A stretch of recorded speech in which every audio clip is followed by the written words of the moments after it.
conversation. Go ahead.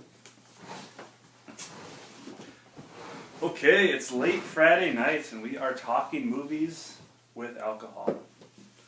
How's it going today, guys? Pretty well.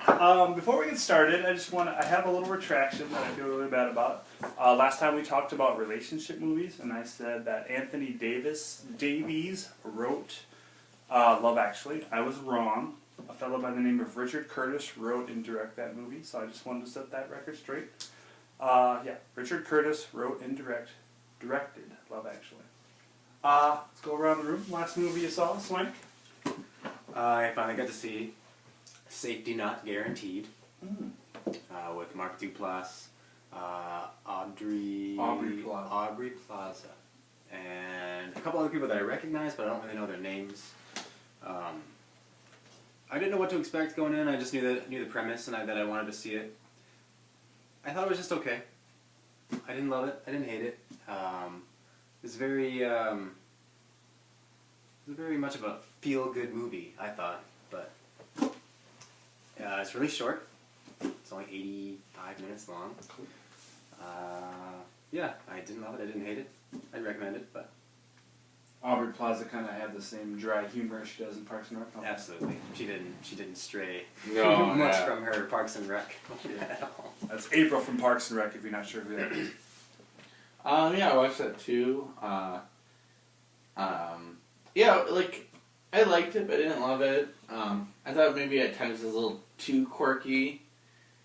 But no, it wasn't too bad. I mean, it's definitely So it's a nice quirky?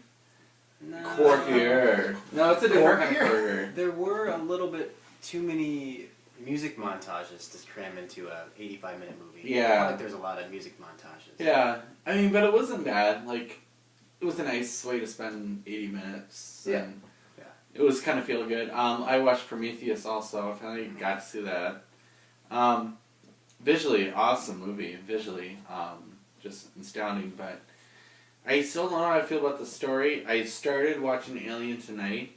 Got halfway through. I see some of the parallels because I've never seen Alien before, or it's been so long that I don't remember. But yeah, Prometheus. If you like sci-fi, I recommend it. If you don't like sci-fi, then I would say pass on it. It's like the prequel to the prequel to the prequel of Alien. Yeah. So I mean, I can see some of those things, but Yeah. visually, But visually astounding. fantastic. Yeah. The best looking sci-fi movies I've seen in a while. I can't really think of the last movie I saw. I don't think I watched a movie recently, unfortunately. I've been rewatching Modern Family Season 3, just because it's awesome. And I'm falling in love with Cam all over again. But I haven't mentioned this on the show yet, but me and my wife have been watching a PBS series called Call the Midwife. It's an English-British mini-series. Is your cheeky warning. It's about ladies who deliver babies in the 50s, nurses I should say, who deliver babies in the 50s, and it's just kind of about this, we'll say, dodgy end of London and how these midwives live there, and it's pretty interesting. It's pretty graphic, so don't eat supper while watching it, but I'm really enjoying it. It's got some pretty good young British actors in it who haven't been in too much else. So, just if you're into the PBS kind of thing, it's really good. Oh, no, it sounds pretty good. Kind of almost sounds like a little bit like Vera Drake a little bit. Mm-hmm. She's not a midwife, but she deals with pregnancies. Is that Kate Blanchett? No, it's Imelda.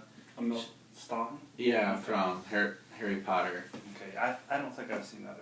It's pretty good, but I mean, it's that kind of same time period, like late 40s, London, kind of graphic, kind of bleak, but good actors. Yeah, but I heard there's nothing but good shows. I mean, nothing but good comments on that. Sorry, the hands already got to me. I just borrowed Downton Abbey, so I'll finally begin on all the Better hurry all the up. knowledge. Season 3 starts to be the only one left out. Oh man! And I just finished Breaking Bad tonight. Oh, Great ending of season 4. yes. One viewer comment about our relationships podcast or whatever you want to call this, talking movies. We didn't mention High Fidelity, and maybe I didn't leave the floor open enough for a suggestion, but High Fidelity is certainly another great relationship movie. When I saw it at the time that I saw it, was totally my life. I was that single guy looking for the girl, and there wasn't any Peter Frampton karaoke, but yeah, I was there. I was there at that point. So, and another thing I didn't mention that I really wanted to when we talked about relationship movies. It's not necessarily a movie, but the new TV show Up All Night. It's got Christina Applegate and Will Arnett. It just started its second season. That's another movie that just really hits me personally. I just feel like they have a lot. They fight kind of like me and my wife fight. We don't fight, but they fight like that. Speaking of the hams. Tiffs. But it's just, there's something about the way that show is perceived that's just so real, and I can certainly relate to it. I'm not saying it's definitely a show for everybody, but if you're in a young relationship and you have a young child, I think it's certainly something that people can get something out of. Just not necessarily like you're going to get lessons out of it, but just enjoyment, because you can see that you're not crazy. I mean, you're crazy in your own right, but you're not totally crazy because other people are going through that type of thing. I wrote down some deep questions here. They were dubbed deep by this guy over here, so we're going to get right into it. Just want you to close your eyes, maybe take a sip of your cocktail. I will do the same. Swank, or Luke, I am impressed when a movie does this. Since I asked these questions to Luke already, I'll let him start. I would say, and this is kind of vague, but I would say surprise me. It's a vague question. Yes. I like I don't like a twist ending per se, but I like being surprised in a movie that I wasn't expecting walking into it. Mm-hmm. I kind of sometimes don't even like to read the plots of the movies that I go see, just maybe a vague summary, but I don't know. To me, it doesn't always happen, but when it does, and it works for the best, the twist or whatever, or emotional heaviness or whatever it is, whatever the surprise is, I just always really like it. It's always. When nice. you say surprise me, do you mean surprise me with something original? I'm yeah, not trying just to put like words in original, your mouth, but yeah. original or something relatable, Mm-hmm. or just like kind of like a really like fantastic like action scene or music scene or just like really good cinematography or even like a good plot development. When you say surprise me, the first movie that popped into my head, and I know how you guys feel about this, but it's Lady in the Water, M. Night Shyamalan. See, I've never seen that. That came out after people were trying to send him back to film school or whatever. But that movie did that. I mean, it surprised me because it was so out there and it was so different, and it was just so different because it came out at such a time, in a time that we're probably still in now, but it came out at such a time when there's just remake after remake, and that movie was just different, and I just totally appreciated that and where it was coming from. Mm-hmm. Swain? The first thing that came into my head when you asked was originality, which I guess you could put in with surprises. I mean, originality. The last thing that I would think of would be, or the first thing that I could think of would be Looper. That would be the last movie that I saw that really just, wow, this movie is so original. I mean, I feel like all sci-fi has been done before, or time travel has been done before, but they did it in such a unique and original way. Same thing, Cabin in the Woods. I knew nothing about that movie. I mean, I didn't really have any expectations when going to see it. And another thing, how it was on the back burner for 2 years, and that usually means the movie is terrible or it sucks. That the studio is just like, well, let's just wait and let's just dump this in a March date or something like that. But that movie surprised me a lot, and I really enjoyed that as well. Mm-hmm. Or like you said, emotional powerhouses. When movies like you get done with them and you feel like you've been punched in the gut. Just non-stop punch in the gut, like Blue Valentine or Mysterious Skin. something like that. Was Revolutionary Road, another movie that I always bring up because I mean I do enjoy that movie for what it is, for this reason where like it just gets over. You just gotta you gotta like go for a walk or at least gotta like just take it in and you gotta just take a deep breath and like wow. I mean, sure it was a movie, but that was dealing with some very like true to life in some instances, and it's just wow, this is. It makes you just go, wow. Yeah, I can certainly appreciate when a movie makes you think afterwards. You know, I've seen, and like I said, I watched, last time we talked about Who's Afraid of Virginia Woolf. That movie, I immediately just wanted to watch a comedy afterwards and get it out of my head. But, you know, there's certain movies that make you think, you know, like Eternal Sunshine or, can't think of anything else. But, you know, it's like reading a Dylan Thomas poem, you just have to stop for like 10 minutes afterwards and just think about it, you know what I mean? And I certainly could appreciate when a movie does that. I don't know why I've got M. Night Shyamalan in my head today, but I, for one, really like that movie, The Village. It was billed wrong. I think people thought it was going to be a horror film, but I love the whole, like, different society because that's not something that's portrayed in movies, not necessarily so real as that one it was. Well, I mean, the first hour is very much a horror movie, I guess.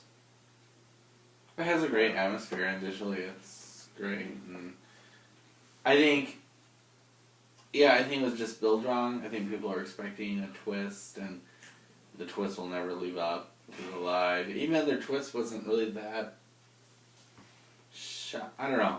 But I mean, it's Adrian Brody's awesome. Yeah, he's great. No, I think the movie's awesome in that movie. I think that movie's actually pretty good for the most part. I won the Defenders of the Village. Or how about when remakes are just as good or better than the originals? That would be another thing where I would be like, oh, okay, well, you actually did a good job with this. Yeah. I guess it would go under the surprise category. Like, wow, okay. Yeah. You guys didn't give Doesn't us have an an option. that original movie. I'm so affronted that they just make so many remakes nowadays. I just have a hard time let them get in. You know, I'm trying to think now. Since I brought that up, what if like the first one that would come to my head that actually succeeded? The first Footloose was the first one that popped into my head for some reason, and that one did not succeed at all. That's because Zac Efron pulled out because he knew. But anyway, I don't know. I just pointed at the camera. Zach, if you're watching this, good job. Yes. Next question. This movie, we're going to get more specific here. This movie moved me when it did this. I don't even have an answer for this one. Swank, go ahead. Luke, you got something on your tongue? Yeah, I saw that question earlier, so I had time to think about it. Moved me. It's a really odd scene to explain, but it's in Darjeeling Limited. It's when the brothers are walking. They kind of got kicked off the train. They're walking by this canal, and they see these three other little boys trying to cross this rapid canal, and their levee or their little raft breaks off the rope, and the kids are in danger, and the brothers go in to save them, and one of the boys dies. Hopefully I didn't ruin it for you if you haven't seen it. But, and I don't know, the movie just takes a whole different turn, emotionally, and just like stylistic-wise almost. Just kind of stops and like meditates. And I know to me that point of that movie was always really like, it's really raw and really touching. And I think it's just something I wasn't expecting either. Because it kind of comes that part of the movie like, where was this going? And then just kind of has this meditative pause in the movie. And to me, like that was like one of the few moments like actually I felt like moved in the theater. And that's just one really prime example. But a couple things that popped in my head, certain scenes. Of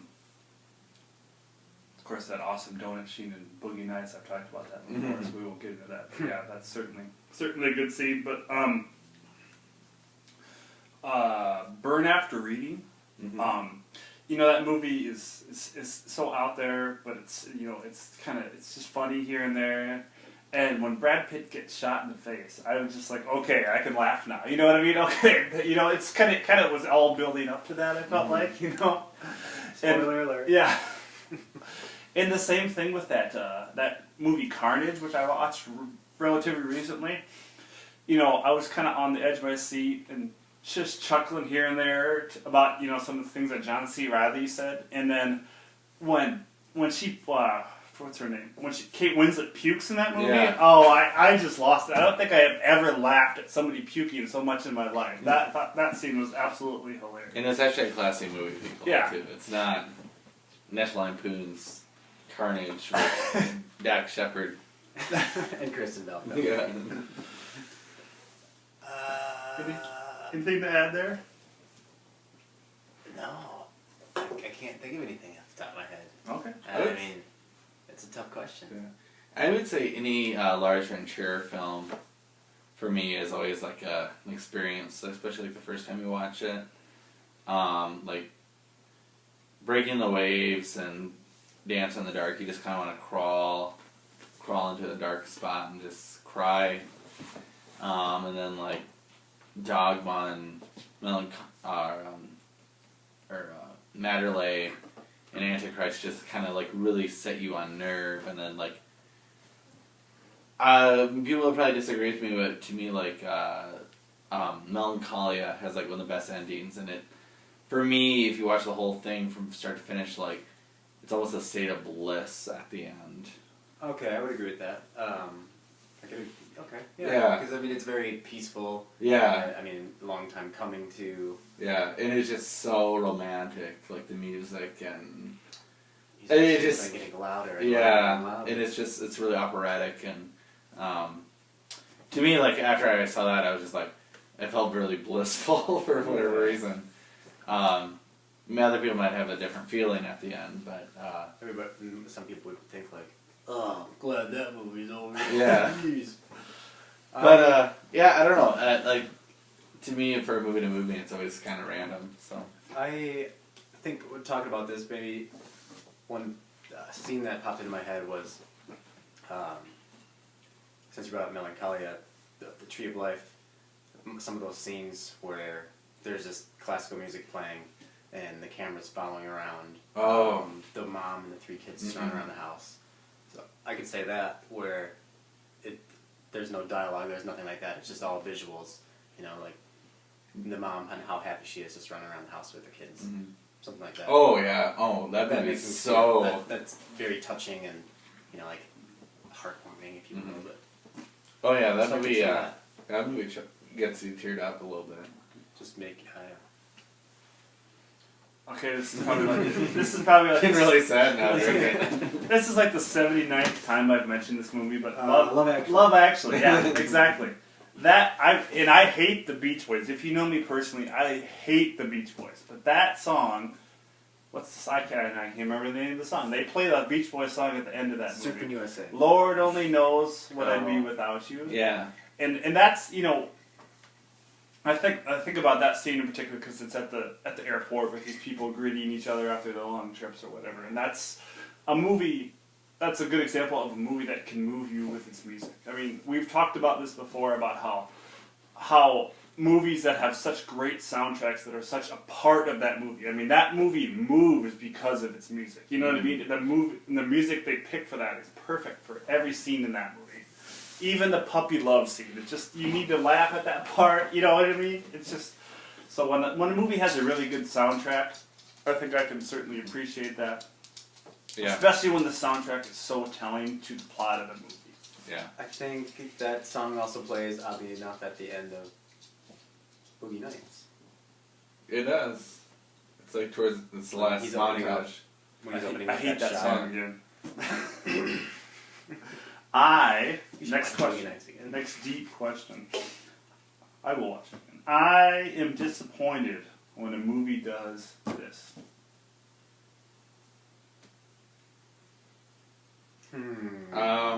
Approaches hour 2.5. No. Cheap jokes. Cheap jokes or cheap story plot, or too many montages, or too fast of editing. The Hunger Games. Hello. Those are my disappointments.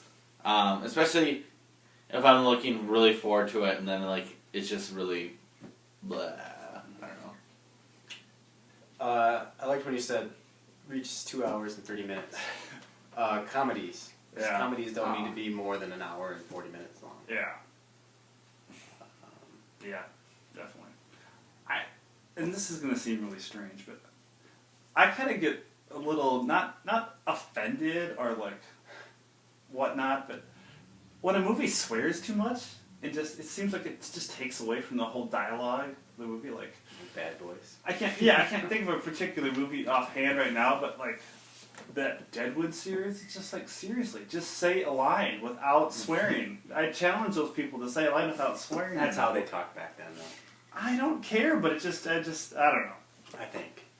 They didn't have cool curse words like that back then. I but think they did. So I guess- swearing too much. Okay. I guess I'm disappointed in a movie when it builds up for that first hour and then just kind of goes like a balloon, you know? Negatively. Yeah, it's just like, or it gets, you know, like that Baby Mama movie with Amy Poehler and Tina Fey. That movie was awesome for the first hour, and then it kind of took this little serious twist, and then it's just like, okay, just get over with, so I can turn it off. You know, I don't know. When a movie just kind of goes off in a different direction than you think it's going to be, or it just changes the mood. You know, it's funny for an hour, then it gets serious, and it's Well, I think there's definitely a balance in act to do that well, but yeah, when you have some goofy like Baby Mama going on, then turn it serious. These are some good questions. one last final deep. That's my sign language for deep question. What makes a movie? What makes a movie worth watching several times over? Me and Luke talked a little bit about this before we started filming. I think of a movie like Memento when I write a question like this.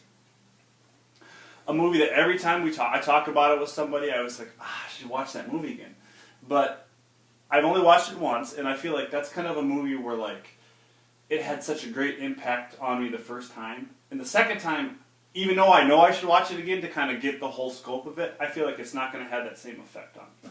I think it will. Every time I watch that movie, I'm still blown away. I've also had experiences with movies like Taxi Driver. I probably watched that movie 3 or 4 times, and then one time I watched that movie, it just really got to me. Like it just really, I don't know, just something about the whole premise of it, just the dirty New York in the 70s, and it just really, really grated on me for some reason. I almost never wanted to watch it again. I have watched it again, and I certainly appreciate it. It's still one of my favorite movies, but and maybe it's just kind of an emotion thing at the time, but I think a good cast. I mean, everything we've been talking about. A good cast, a good soundtrack, movies that make you think. So any Paul Thomas Anderson movie. Yeah. Or Christopher Nolan movie. see, and I guess I don't appreciate. I'm trying to think of movies that I have seen a lot of. They're not necessarily movies that make you think. I'm thinking like comedies, like Yeah, Dumb and Dumber. I would say the ones I can remember Love the most Actually. are the comedies I watched. I guess I can say- Bridesmaids, yeah, Napoleon Dynamite. I mean, I think all those movies I've probably seen 40 times. Yeah, You know what I mean? Beetlejuice and Yeah, Wet Hot American Summer and that's a movie I need to watch. Strangers with Candy, the whole series Sure, a few yeah. times over. Tons of Spielberg movies for me. Oh yeah, I could easily watch them every couple of months. Jurassic Park, I probably did. No, Then Jaws. back and forth. And Jaws. You quote Schindler's that. List, maybe once every couple of years. Yeah. I feel like I know that movie pretty well. One of my most interesting movie experiences ever, side note, was when my father brought me to it when I was 9. Schindler's List Yeah. in a theater. Yeah. Oh my god. Did you stay awake? Yeah. I was totally entertained the whole time. You just eating candy and drinking soda And I had a lot of questions afterwards. But anyway, let's get back to that. Can be a whole nother subject. next talking movies, we'll get done. Yeah. Well, back to my parents traumatizing me. Maybe About just our give history. us a handful of movies that you've seen Multiple times. I feel like Blues Brothers I could watch anytime Yeah. and still find incredibly funny. Like I said, Jaws, Jurassic Park. Oh man, I'm still. I feel kind of morbid because I'm sure if I keep thinking it, people just go, really, you want to watch that movie every week? What's wrong? I'm sorry to interrupt, but when you said Blues Brothers, it just reminded me of my experience watching Blues Brothers. I watched. with your dad when you were 9. No, I attempted to watch that movie, and the first 2 times I watched that movie, I rented 2 separate VHS copies from 2 separate stores, and they both like failed at like an hour and 20 minutes in that movie. So it was just like it's this huge mission that I could actually finish this movie, you know. And I don't think I ever finished it until it came out on DVD. Oh, jeez. I never knew how it ended, so you know. That Cliffhanger. final Car chase. car them chase all. just makes me laugh all the time. Just makes me laugh. Yeah. You want me to think of some more? Another one that I've seen probably several times in a movie that I easily quote once a week is Spaceballs. I mean, I'm not a huge Mel Brooks fan. I've probably seen the majority of his work, but Spaceballs. I mean, come on. Oh, I watched that a lot when I was a kid too. I watched a lot of the Kevin Smith movies. I feel like those were just constantly in the DVD player when I was in high school, but I think I've gone back to them recently, and I don't know, I guess I was kind of lost on some of them. Chasing Amy was still pretty intact, pretty incredible, like Mallrats. Just even Clerks too, just like, not Clerks also, not Clerks too, but they were kind of like, yeah, I still like these movies, but I don't know, They don't have the same. something's missing. Yeah. I think it was just a time.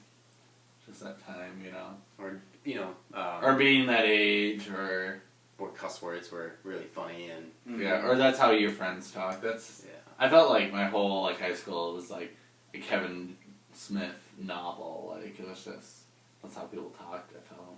But his dick and fart jokes are pretty funny. Though. Yeah. Where He is, and he actually has a pretty good ear for dialogue when he chooses to write. yeah.